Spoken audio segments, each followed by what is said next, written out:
मुंशी प्रेमचंद द्वारा लिखित उपन्यास प्रतिज्ञा कहानी साहित्य के एक अनमोल रत्नों में से एक है। कहानी शुरू होती है काशी के आर्य मंदिर से, जहां पंडित अमरनाथ का व्याख्यान हो रहा है और प्रोफेसर दाननाथ अपने मित्र अमृत राय के साथ स्पीच सुन रहे हैं। अमृत राय स्पीच सुनने में तल्लीन हैं। दाननाथ उनसे बार बार निवेदन करते हैं कि चलो टेनिस खेलने चलें। स्पीच रटी हुई मालूम होती है, लेकिन अमृत राय उसमें रस ले रहे हैं और डूब चुके हैं और वो वहाँ से जाना नहीं चाहते। दाननाथ उनसे कहते हैं कि आप पछताओगे, क्योंकि आज प्रेमा भी खेलने आएगी। प्रेमा अमृत राय की होने वाली मंगेतर है, जिसके साथ उनकी सगाई और विवाह होना बाकी है। तभी व्याख्यान देने वाले पंडित अमरनाथ पूछते हैं कि यहाँ कितने लोगों को पत्नी वियोग हो चुका है, हाथ उठाएं। तभी एक बड़ी भीड़ में से बहुत सारे लोग हाथ उठा लेते हैं। पंडित अमरनाथ अगला प्रश्न पूछते हैं कि आप में से कितने महाशय ऐसे हैं जो वैधव्य की भंवर में पड़ी हुई अबलाओं के साथ अपने कर्तव्य का पालन करने का साहस रखते हैं, वे हाथ उठाएं। लेकिन क्या चारों तरफ कोई हाथ दिखाई नहीं पड़ रहा। तभी एक हाथ नज़र आता है और वो हाथ है पंडित बाबू अमृत राय का। दाननाथ उनसे बार बार कहते हैं कि तुम क्या कर रहे हो, हाथ नीचे करो। लेकिन अमृत राय कहते हैं कि कदम आगे बढ़ाकर फिर पीछे नहीं हटा जा सकता। दाननाथ याद दिलाते हैं कि तुम्हारा विवाह तय हो चुका है और प्रेमा के साथ दाननाथ याद दिलाते हैं कि प्रेमा के साथ तुम्हारा विवाह तय हो चुका है। प्रेमा तुम्हारी मंगेतर है और ये बात सभी जानते हैं। तुम इस प्रकार से कैसे प्रतिज्ञा कर सकते हो? परंतु अमृत राय कहते हैं कि प्रेमा ये जानकर खुश होगी कि मैं किस प्रकार अपने कर्तव्य का पालन कर रहा हूँ। इधर लाला बद्री प्रसाद के घर मातम सा छाया हुआ था। लाला बद्री प्रसाद, उनकी पत्नी देवकी और उनकी बेटी प्रेमा, जो कि अमृत राय की मंगेतर है, तीनों निश्चल नेत्रों से भूमि की ओर ताक रहे थे, मानो जंगल में राह भूल गए हों। देवकी बद्री प्रसाद से कहती है कि आप जाकर के अमृत राय को समझाइए। अमृत राय को समझाने की बात पर बद्री प्रसाद कहते हैं कि ये मुझसे न होगा, क्यों, और अगर मैं जाता भी हूँ तो हो सकता है कि कुछ गलत शब्द बोल दूँ। देवकी उनसे कहती है ठीक है, आप रहने दीजिए। तभी प्रेमा, जो कि उस कमरे से बाहर जा चुकी थी, पुनः प्रवेश करती है और आकर देवकी से सिसकते हुए कहती है कि अम्मा जी, मैं आपके पैरों पड़ती हूँ, उनसे कुछ न कहिए। उन्होंने हमारी बहनों की खातिर यह प्रतिज्ञा की है और वे वीरता दिखा रहे हैं। मैं इस कार्य में, शुभ कार्य में बाधक नहीं बनना चाहती। तभी बद्री प्रसाद के पुत्र कमला प्रसाद घर में प्रवेश करते हैं, जो कि फिल्म और दावत के बहुत ज़्यादा शौकीन हैं और इस प्रकार से वे आमोद प्रमोद में ही अपना पूरा दिन बिताते हैं। वे देवकी को बताते हैं कि अमृत राय ने तो आज डोंगा ही डुबा दिया। अब किसी विधवा के साथ वे विवाह करने की प्रतिज्ञा की है आज उन्होंने। देवकी और कमला प्रसाद जब ये बातें कर ही रहे हैं, तभी पूर्णा, जो कि प्रेमा के घर के पास रहती है, उसके पड़ोस में रहने वाले पंडित वसंत कुमार की पत्नी है, जो कि दफ्तर में क्लर्क थे, वे उनके घर आती है और उनको देख करके देवकी चुप हो जाती है। प्रेमा को वह बताती है कि पूर्णा के पति भी उस सभा में गए हुए हैं, जहाँ की स्त्रियों के सुधार की कुछ बात की गई थी। इस बात पर प्रेमा पूर्णा को अमृत राय की प्रतिज्ञा की बात कह सुनाती है और वो बताती है कि किस प्रकार से हमें भी उस सभा में जाना चाहिए था। वह सभा बहुत अच्छी थी। वह ये बताती है कि अमृत राय ने विवाह न करने की प्रतिज्ञा ली है, परंतु ये नहीं बताती कि वह विधवा विवाह की बात कर रहे हैं। उसे ऐसा लगता है कि इस बात से उनका सम्मान कम हो जाएगा। होली का दिन आता है। पंडित वसंत कुमार भंग को घुटवाते हैं। होली की अच्छी तैयारी करने के बाद वे नदी की ओर स्नान के लिए चले जाते हैं।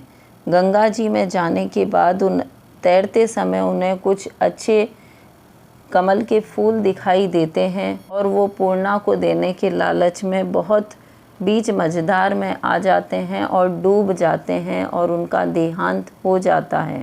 पूर्णा का अब इस दुनिया में कोई नहीं था, अतः पास में रहने वाले प्रेमा के पिताजी लाला बद्री प्रसाद देहांत के पश्चात दाह संस्कार का संपूर्ण कार्य पूर्ण करते हैं और पूर्णा को अपनी बेटी के समान मानकर अपने घर ले आते हैं। वे कमला प्रसाद को 4,000 रुपये पूर्णा के नाम से बैंक में जमा कराने की बात करते हैं, जो कमला प्रसाद को ये बात पसंद नहीं आती है।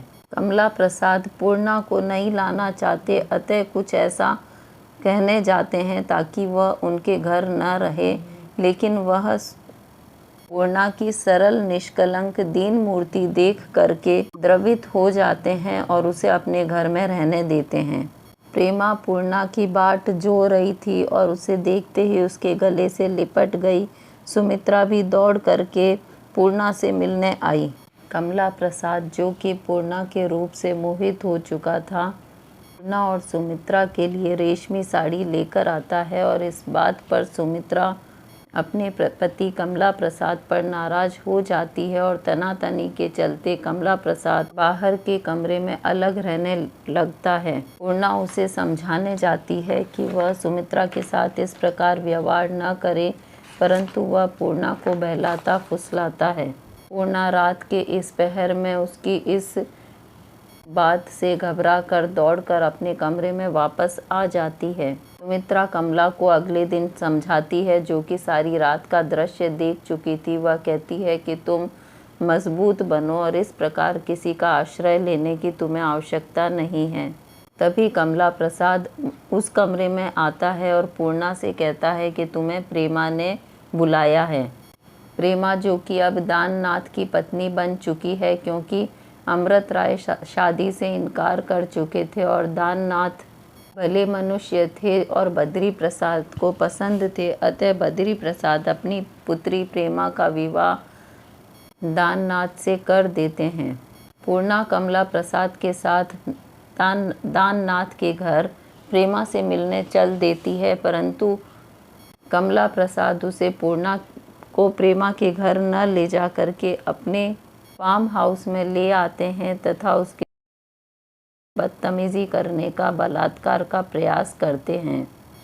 पूर्णा प्रतिरोध करती है और पास खड़ी कुर्सी उठाकर कमला प्रसाद के मुंह पर दे मारती है, जिससे उनके दांत टूट जाते हैं और सिर से लहू बहने लगता है। वह गिरकर मूर्छित हो जाते हैं और पूर्णा दौड़कर बाहर आकर फार्म हाउस के बाहर झाड़ियों में छिप जाती है। कुछ समय बाद उस रास्ते से एक बूढ़ा आदमी निकलता है। उस बूढ़े आदमी को देखकर वह वृक्ष की आड़ में खड़ी हो जाती है और पूर्णा को जब विश्वास हो जाता है कि इसके सामने निकलने में कोई भय नहीं है, तो वो जाकर पूछती है कि बाबा गंगा जी का रास्ता किधर है। बूढ़ा पूछता है कि बेटी, वहाँ तुम क्यों जा रही हो? पूर्णा बताती है कि मैं एक विधवा हूँ और घर वाले मुझे रखना नहीं चाहते हैं। वो बूढ़ा उससे कहता है कि तुम क्यों नहीं वनिता भवन में चली जाती। वह पूछती है, वनिता भवन क्या है बाबा? तो वो बताता है कि अनाथ स्त्रियों का वहाँ पालन किया जाता है। वनिता भवन की स्थापना अमृत राय बाबू ने की है। चाहे लोग उनका कितना ही उन्हें बदनाम करें, लेकिन वो बड़े धर्म के काम करते हैं। पूर्णा उस बूढ़े व्यक्ति के साथ में वनिता भवन की ओर चल पड़ती है। इधर दाननाथ, जो कि अमृत राय के बहुत अच्छे मित्र थे, परंतु प्रेमा के कारण उन्हें अपना प्रतिद्वंदी समझते हैं। उन्हें लगता है कि प्रेमा अभी भी अमृत राय से प्रेम करती है और अमृत राय के लिए मन में भावना रखती है। दाननाथ अमृत राय के पूरी तरह से विरोध में हो जाते हैं और उनके विरुद्ध व्याख्यान देने लगते हैं और वनिता भवन खोलने के खिलाफ बातें करने लगते हैं। अमृत राय एक व्याख्यान का आयोजन करते हैं जिसके द्वारा वो वनिता भवन के लिए बड़े अमीर लोगों से चंदा मांग सकें। दाननाथ उस कार्यक्रम को खराब करने की योजना बनाते हैं, परंतु वहां सहयोग करने के लिए प्रेमा पहुंच जाती है और मंच पर आकर के अमृत राय की नेकियों का बखान करने लगती है कि किस प्रकार से वे अबला बहनों के लिए कार्य कर रहे हैं। इस बात को सुनकर सभी लोग भावुक हो जाते हैं और वो रुपए, पैसे और जो भी गहने थे वो सब निकाल करके अमृत राय के सामने रख देते हैं।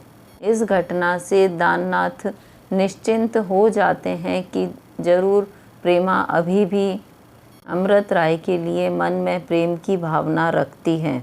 पूर्णा वनिता भवन की ओर जा चुकी है और डॉक्टर को लेकर के बद्री प्रसाद उनका इलाज शुरू करवाते हैं और कमला प्रसाद को उसके कुत्सित कार्य के लिए बहुत ज़्यादा भला बुरा कहते हैं। कमला प्रसाद इस घटना से बहुत ज़्यादा आहत होते हैं। उन्हें अपने बुरे कार्यों का पछतावा होता है और उन्हें ग्लानि होती है और सच्चे मन से जाकर वे सुमित्रा से, अपनी पत्नी से क्षमा मांग लेते हैं। सुमित्रा अब प्रसन्न है क्योंकि कमला प्रसाद न कहीं फिल्म या मित्र मंडली में जाते हैं, परंतु पूरा ही दिन सुमित्रा के साथ ही बिताते हैं। कमला प्रसाद, जो कि अमृत राय के पहले विरोधी थे और बाद में दाननाथ भी उनके साथ शामिल हो चुके थे, परंतु कमला प्रसाद के इस घृणित कार्य के बाद दाननाथ को अपनी गलती का एहसास होता है और वो लज्जित होकर प्रेमा से कहते हैं कि मेरा संदेह अमृत राय पर बिल्कुल मिथ्या था। मैंने आंखें बंद करके कमला प्रसाद की प्रत्येक बात को वेद वाक्य समझ लिया और अमृत राय के साथ मैंने कितना बड़ा अन्याय किया है। प्रेमा ने पति को श्रद्धा की दृष्टि से देखा और उसने जाना कि इनका हृदय कितना पवित्र है। पहले वो उन्हें कृतघ्न, द्वेषी, विचारहीन, कुटिल मनुष्य मानती आई थी। प्रेमा ने कृतज्ञ नेत्रों से दाननाथ की ओर देखा और कंठ गदगद हो गया। दाननाथ, जो कि अब पछता रहे थे, वो अमृत राय से मिलने की पुनः योजना बनाते हैं। तभी सुमित्रा उनके घर में प्रवेश करती है और वो आकर प्रसन्नता से प्रेमा को बताती है कि अब आपके भैया कमला प्रसाद ठीक हो गए हैं। बदनामी तो हुई पर वो ठीक रास्ते आ गए। सैर सपाटा भी बंद हो गया है, घर से नहीं निकलते हैं और अब पूरे दिन वो मेरे ही साथ रहते हैं। दाननाथ, जो कि अमृत राय से मिलने को विकल हो चुके थे, वो अमृत राय से मिलने के लिए वनिता भवन की ओर निकल पड़ते हैं। अमृत राय उनको देखकर बहुत ही प्रसन्न होते हैं और उनके भोजन का प्रबंध करने के लिए आदेश देते हैं। दोनों वनिता भवन के प्रत्येक विभाग का निरीक्षण करने के बाद बगीचे की ओर आते हैं। वहाँ बैठी महिला की ओर इशारा करते हुए अमृत राय कहते हैं कि देखो, पूर्णा है और ये बगीचा उसका विभाग है और इसकी संभाल पूर्णा ही करती है। पूर्णा ने मंदिर एक छोटा सा मिट्टी का बना रखा था और बैठ करके उसी को सजा रही थी और माला बना करके उस मंदिर को सजा रही थी। भोजन करने के बाद दोनों मित्र अब गंगा की सैर करने चलते हैं और वहाँ हल्की हल्की लहरों को थिरकता हुआ पाते हैं। दाननाथ उनसे पूछता है कि अब आखिर तुमने क्या निश्चय किया है? अमृत राय ने पूछा, किस विषय में? दाननाथ ने कहा, अपनी शादी के विषय में। अमृत राय कहते हैं, मैं तो अपनी प्रतिज्ञा पूरी कर चुका हूँ। दाननाथ कहते हैं, तुमने विवाह कब किया? अमृत राय कहते हैं, उनका विवाह हो चुका है और यहीं बनारस में हुआ है। तो दाननाथ पूछते हैं कि आखिर कौन है वह जिससे तुमने विवाह किया है? कहीं वो पूर्णा तो नहीं है? अमृत राय कहते हैं, नहीं, पूर्णा को तो मैं अपनी बहन समझता हूँ। दाननाथ जिद करते हैं कि ठीक है, तो फिर आप अपनी पत्नी से मुझे मिलवाइए। अमृत राय कहते हैं, तुम उनसे मिल चुके हो और तुमने ऐसी सुंदरी देख भी ली है और तुम उससे भेंट भी कर चुके हो। दाननाथ कौतूहल से पूछता है, आखिर वो कौन है? अमृत राय वनिता भवन की तरफ इशारा करते हुए कहते हैं कि यही वह सुंदरी है और इसी के साथ मुझे अब अपना जीवन बिताना है और इसी वनिता भवन के साथ मैं विवाह कर चुका हूँ और अब मुझे अपनी प्रतिज्ञा इन अबला बहनों की सेवा में ही बिता देनी है और यही मेरी प्रतिज्ञा थी। इस प्रकार से प्रतिज्ञा कहानी का बहुत ही सुखद अंत होता है। मुंशी प्रेमचंद एक क्रांतिकारी विचारक वाले व्यक्ति थे और इन्होंने भी एक बाल विधवा के साथ में विवाह किया था। इस प्रकार से मुंशी प्रेमचंद उस प्राचीन समय में भी एक आधुनिक विचारधारा वाले लेखक थे और इनकी कृति से, इनके लेखन से हमें समाज की बुराइयों को दूर करने की प्रेरणा मिलती है। इनके द्वारा लिखित साहित्य जीवन के धरातल से जुड़े हुए हैं और ज़मीन से जुड़े हुए इनके साहित्य के द्वारा हम प्राचीन जीवन की झलक पाते हैं और हम पाते हैं कि आज के समय में और प्राचीन समय में जो विचारों में अंतर था वो बहुत ज़्यादा नहीं है। इनके साहित्य का अध्ययन करके हम अपनी समाज में व्याप्त बुराइयों को दूर करने का प्रयास कर सकते हैं और हमें इस प्रकार से बुराइयों को दूर करने का प्रयास करना भी चाहिए।